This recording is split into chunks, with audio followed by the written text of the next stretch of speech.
Welcome friends to another r/NuclearRevenge video. If you love these tales of explosive revenge, make sure to hit those like and subscribe buttons down below. That's it, our first story of the day is by Hop Off My Ick Bro. Cheat on me and I'll ruin your life for everybody you touch. Ronnie was a serial cheater throughout high school, but he was more than that. He was manipulative. He would blow through relationships, typically 4 at a time. They would only ever last a week to a couple of months before the girls would catch him cheating. He'd proceed to leak their inappropriate photos or spill their secrets and move on to a new demographic of women. He was charismatic and scapegoated his problems onto his dying father. It didn't matter anyhow. He would destroy the victim's reputation until they weren't trusted anyways. Despite this, I was in love. I was his side piece through it all. Morally, I knew it was wrong, but I'd never been in love before. Besides, he wasn't lying to me like all the other girls. He was honest about the fact he was cheating. I was special.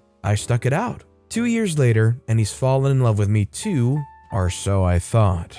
He vowed to give up cheating, even gave up adult entertainment just to have me love him back. I accepted it. We planned to marry. He was always so smart about his manipulation. When friends blocked me randomly or called me abusive, I thought it was just a misunderstanding. When people began to become aware of deep personal secrets, I thought maybe I'd slipped up during a conversation. No one ever told me Ronnie had called me abusive, a cheater, or a liar. I never knew he accused me of being the things he secretly was. He would insult me late at night before bed and then claim he didn't remember in the morning. He would slip sly comments into our talks, just enough to make me doubt myself, but never question him. He was a master at gaslighting until I hated myself and only wanted to please him.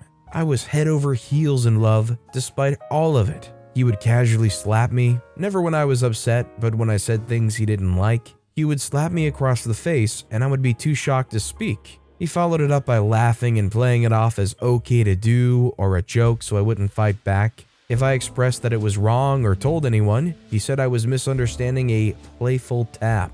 Halfway through our relationship, I followed work to another state and maintained a long-distance relationship with him. It was my dream. I wanted so badly to stay, but after 8 months, I gave up my home, my pets, and my job to move 1,000 miles across the country to live with him again. I had literally nothing and was absolutely penniless. 3 months after this, I caught him cheating. He had asked a girl on a date via an alt Twitter account. I was hurt, but ultimately it wasn't so bad, so I forgave him.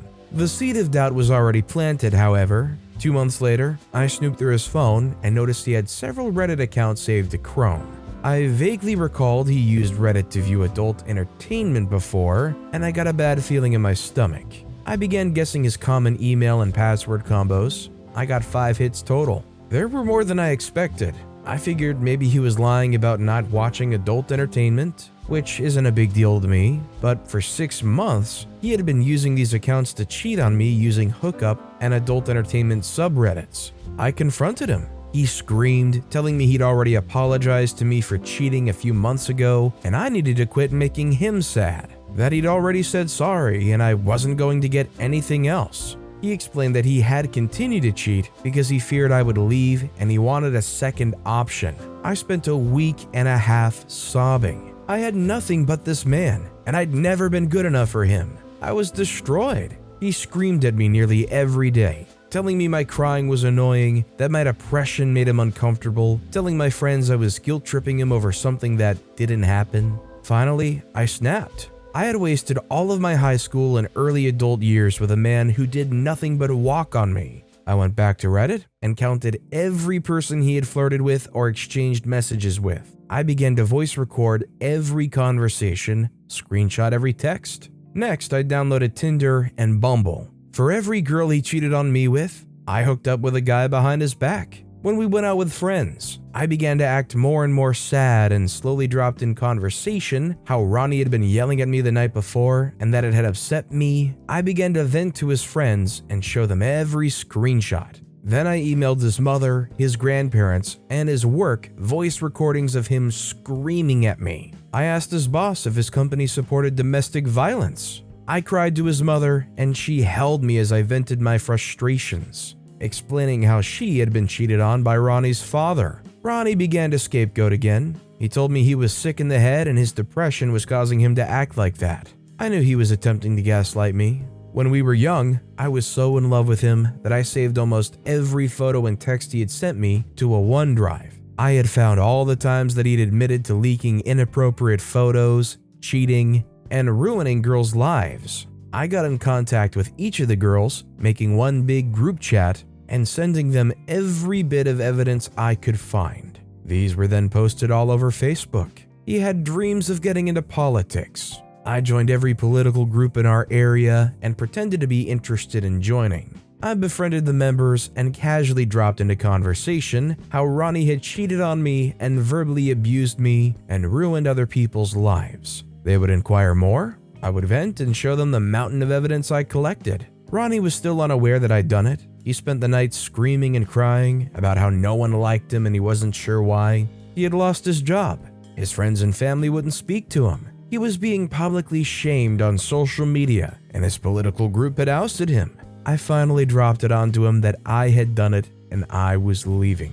During all this, I had secretly removed what little money I had from his bank account and contacted distant relatives and asked for a place to stay. I was leaving. He didn't have anything left to abuse or manipulate. I don't have a solid ending for this. I just wanted to say screw you, Ronnie. I wasted my youth being abused and I won't stand for it anymore. Considering everything that OP did and everything OP shut down in Ronnie's life, do you think that punishment was enough for what Ronnie did? Or do you think Ronnie still deserves even more karma beyond that? Whether or not that would happen, let me know what you guys think in the comments down below. Our next story is by an anonymous poster, Best College Guest Speaker Ever. When finishing up my degree in criminal justice, we had to learn about how the justice system works and how sometimes it doesn't. For about 2 weeks, we studied a case from the early 90s of a woman that had killed her husband. Because the case is public record and a very interesting read, look up Betty Freeberg,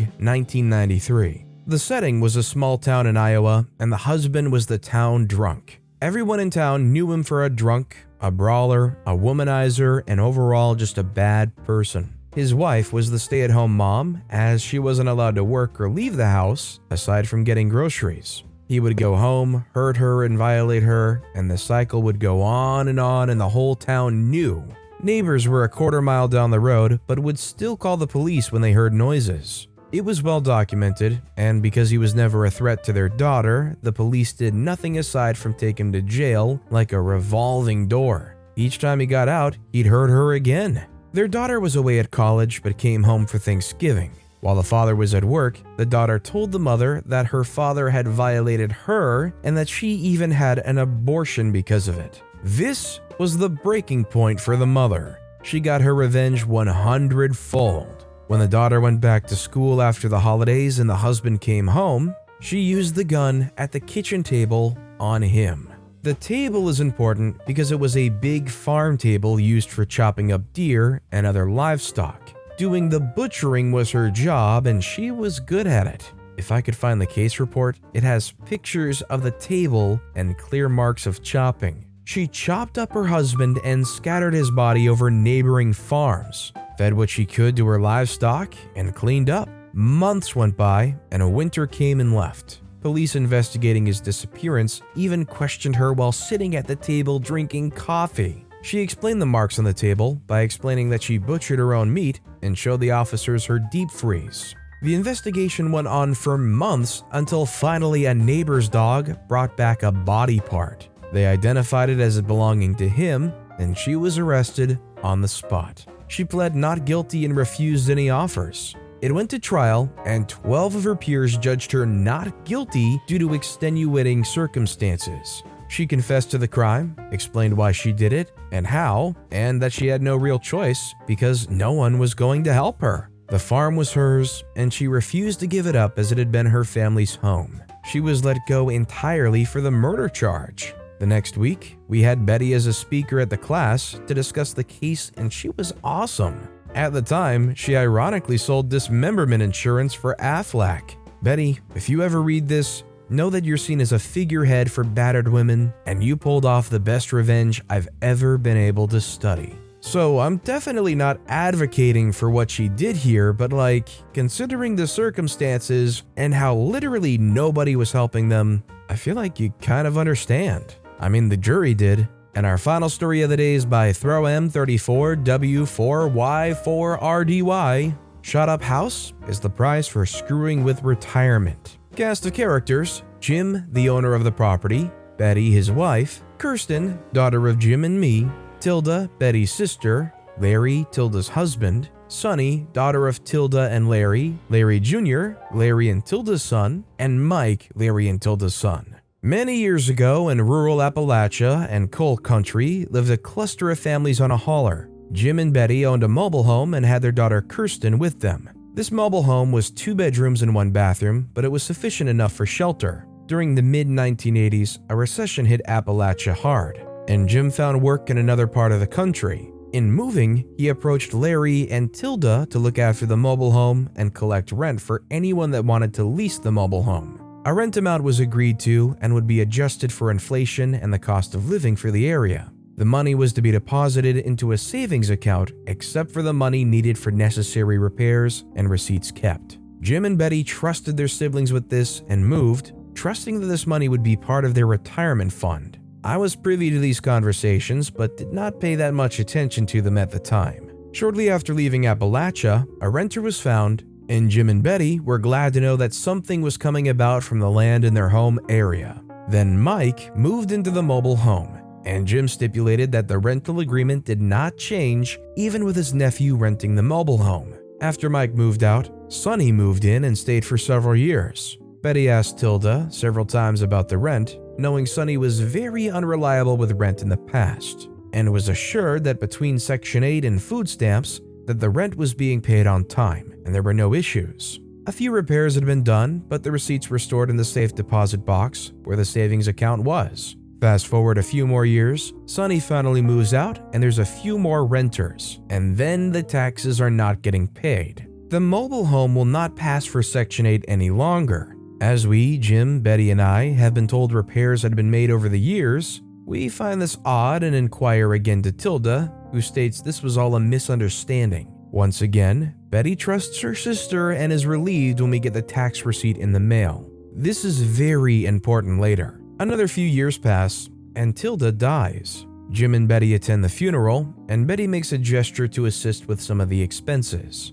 Larry agrees, and Betty requests access to the savings account that should have at least tens of thousands of dollars by this point, not including interest, to only find out it has never existed. All of the paperwork has been fraudulent and/or forged. Remember that tax receipt? Another forgery. Betty refused to fight. She had just lost her sister. Still, Jim is livid, as am I. Sonny was always abusive to me, and to find out that she'd been living off my parents for free while receiving Section 8 for rent and getting food stamps sent me over the edge on top of the missing retirement funds. Cue revenge. So knowing everything was fraudulent from the beginning, Jim and I attempted legal means first to get revenge on this thief. We were met with walls of red tape, and with states separating us, it was an uphill battle with a slim chance of winning. Plus the attorney fees would drain any winnings, and then more. First, I put my piece into action against Sonny.